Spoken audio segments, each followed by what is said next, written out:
បាទបងប្អូននេះអាគ្រឿងទៀតហើយបងប្អូននេះសស៊ីនពុកម៉ែបងប្អូនណាបាញ់ជុំក្រៅបាញ់មកពីគេបាទកលុកកលៀតសស៊ីនពុកម៉ែបងប្អូនបាទ09បាទ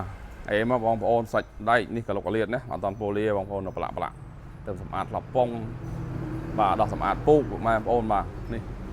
អានេះស៊ីនសស៊ីនណាបងប្អូនកលុកកលៀតនៅស៊ីនទាំងអស់ពណ៌សពុកម៉ែបងប្អូនបាទចង់បានប្រភេទសឡានស្អាតបាទ09ពុកម៉ែបងប្អូនតម្លៃក៏ល្អបងប្អូនណាព្រោះរៀបចំនេះប្រឡាក់ពុកម៉ែបងប្អូននេះក្លុកកលៀតស្អាតណាស់នៅក៏យ៉ាវស្មិញហើយម្ដងបងប្អូននេះបាទមិនតាគីអត់មានដូរទេពុកម៉ែបងប្អូនបាទនេះស្អាតបាទសស៊ីនពុកម៉ែបងប្អូនមិនតាន់ប៉ូលីនៅថ្មីតែម្ដងបាទ09ពុកម៉ែបងប្អូន CVX Full Option តបោបើក2តង់ទេបងប្អូនណាបាទពុកម៉ែបងប្អូនតម្រូវការចង់បានពណ៌សណានេះ Full ទៀតបងប្អូននេះ Full តាមស្អាតពុកម៉ែបងប្អូនសស៊ីនចាញ់ញ៉ាញ់ណាលកែត